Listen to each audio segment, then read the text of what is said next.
দেশের স্বরাষ্ট্রমন্ত্রী এসে এখানে বলেছে আমরা সোনার বাংলা করব। তাহলে পাশে ত্রিপুরা, সোনার ত্রিপুরা হচ্ছে না কেন? সোনার আসাম হচ্ছে না কেন? সোনার বিহার হচ্ছে না কেন? মধ্যপ্রদেশে জল খেতে গিয়ে 11 জনের মৃত্যু। একটা মানুষকে বেঁচে থাকতে তার পানীয় জল প্রয়োজন। সেই পানীয় জল যে বিজেপির ডবল ইঞ্জিন সরকার দিতে পারে না, সেই বিজেপির গণতন্ত্র আর মানুষের অধিকার নিয়ে কথা বলার কোনো মৌলিক অধিকার নেই। যে বিজেপি আমলে দিল্লিতে বায়ু দূষিত হয়ে গেছে, মানুষ নিঃশ্বাস নিতে পারে না, জল দিতে পারে না, বায়ু দিতে পারে না। বলেছিল বছরে 2 কোটি বেকারদের চাকরি দেব। নরেন্দ্র মোদী আজকে ক্ষমতায় 11 বছর। 11 বছরে তাহলে কত চাকরি দেওয়া উচিত? 1 বছরে যদি 2 কোটি চাকরি দেওয়ার কথা এরা বলে থাকে, তাহলে 11 বছরে কত চাকরি হয়? 22 কোটি। কত চাকরি হয়?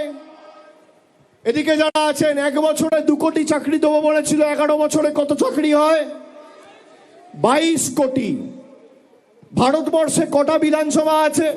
যেমন বাংলায় 294টা বিধানসভা রয়েছে, ভারতবর্ষ জুড়ে 4123টা বিধানসভা আছে।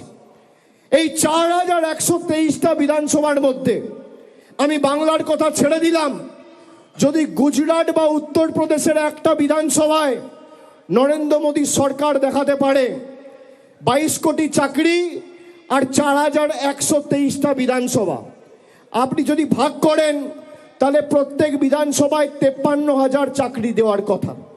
নরেন্দ্র মোদী সরকার যদি প্রমাণ করে একটা বিধানসভায় 50,000 ছেড়ে দিলাম, 5,000 চাকরি দিয়েছে, আমি রাজনীতির আঙিনায় পা রাখবো না, আজ থেকে রাজনীতি ছেড়ে দেবো, এত বড় কথা বলে দিয়ে গেলাম। দেখাতে পারবেন?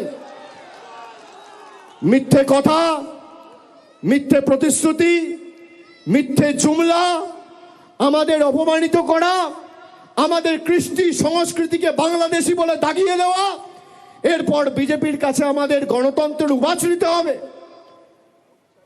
আপনারা দেখেছেন গত মাসে ব্রিগেড প্যারেড গ্রাউন্ডে গীতা পাঠ অনুষ্ঠান বিজেপির বাবুরা অর্গানাইজ করেছিল। গীতা পাঠ অনুষ্ঠান, লক্ষ্য কণ্ঠে গীতা পাঠ, গীতার একটা শ্লোক এরা বলতে পারবে না। সেখানে একটা গরিব যুবক দিন আনে দিন খায়, সে চিকেন প্যাটিস বিক্রি করছে বলে তাকে ধরে মারা হয়েছে। কেউ লাথি মারছে, কেউ হাতে মারছে, কেউ ডান্ডা দিয়ে মারছে, উদম পেটানো হয়েছে। কোথায় পেটানো হয়েছে? গীতা পাঠ অনুষ্ঠানে। তারপর পুলিশ যখন অভিযুক্তদের গ্রেপ্তার করেছে, এই বিজেপির নেতারা সেই অভিযুক্তগুলোকে যারা বেল পেয়ে জেল থেকে বেরিয়েছে তাদের মালা পরিয়ে বরণ করেছে। এই হচ্ছে বিজেপির হিন্দুত্ব। যারা গীতার অনুষ্ঠানে একটা যুবকের উপর চিকেন প্যাটিস বিক্রি করে বলে হামলা চালিয়েছে, তাদের কাছে বাংলার কোনো মানুষকে হিন্দুত্ব শিখতে হবে না। তার কারণ আপনি যদি সত্যি গীতা পড়ে থাকেন, গীতার 5ম অধ্যায় 18 নম্বর শ্লোক শ্রীকৃষ্ণ স্বয়ং বলছে, বিদ্যা বিনয় সম্পন্নে ব্রাহ্মণে গবি হস্তিনী সুনিচৈবা স্বপাকে চা পণ্ডিতঃ সমদর্শিনঃ। তার মানে একটা কুকুরের মধ্যেও আমি ভগবান শ্রীকৃষ্ণ বিরাজমান, একটা গরুর মধ্যেও আমি বিরাজমান, একটা পিঁপড়ের মধ্যেও আমি বিরাজমান, আর মানুষের মধ্যেও আমি বিরাজমান।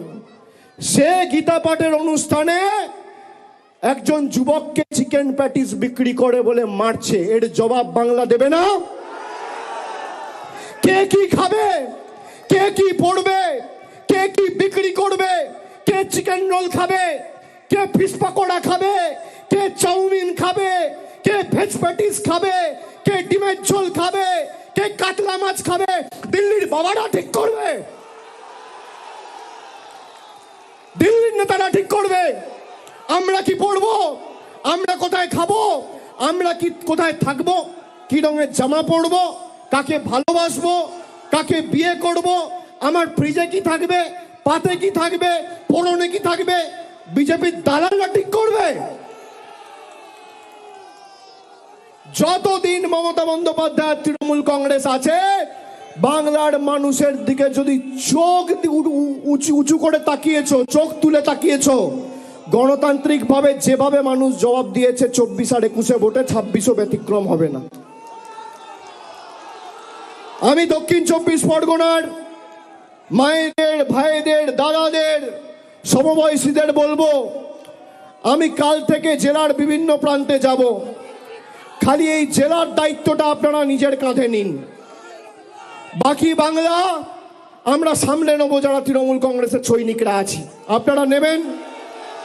নেবেন? এই যে আজকে র্যাম্প হয়েছে, সবার খুব কৌতূহল, কেন র্যাম্প হয়েছে, কেন র্যাম্প হয়েছে? সংবাদ মাধ্যমের খুব কৌতূহল, যারা এসছেন আপনাদের কৌতূহল, সোশ্যাল মিডিয়ায় অনেকের কৌতূহল। কৌতূহল আছে তো যে হঠাৎ করে এত বড় র্যাম্প কেন, কে হাঁটবে, কে হাঁটবে? কৌতূহল ছিল, কৌতূহল আছে। এই র্যাম্পে আজকে আমি 3 জন ভূতকে হাঁটাবো, 3টে ভূত আপনারা দেখবেন। 3 জনকে নিয়ে আসুন। আমি কেন র্যাম্প করিয়েছি আপনাদের দেখানোর জন্য। আগে দেখুন,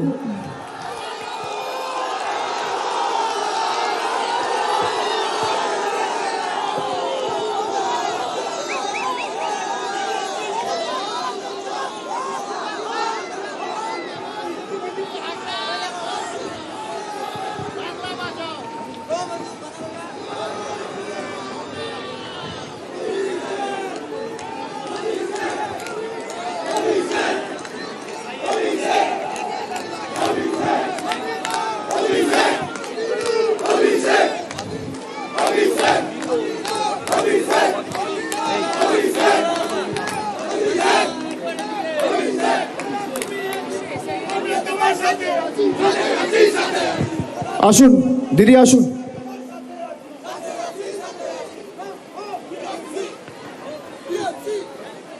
এখানে 2 জন ভদ্রলোক আছে, একজন ভদ্রমহিলা আছে, সবাই দেখতে পাচ্ছেন? দাদা এদিকে একটু দেখান, দেখতে পাচ্ছেন? দেখতে পাচ্ছেন সবাই? আপনার নাম কি বলুন? মনিরুল ইসলাম মোল্লা।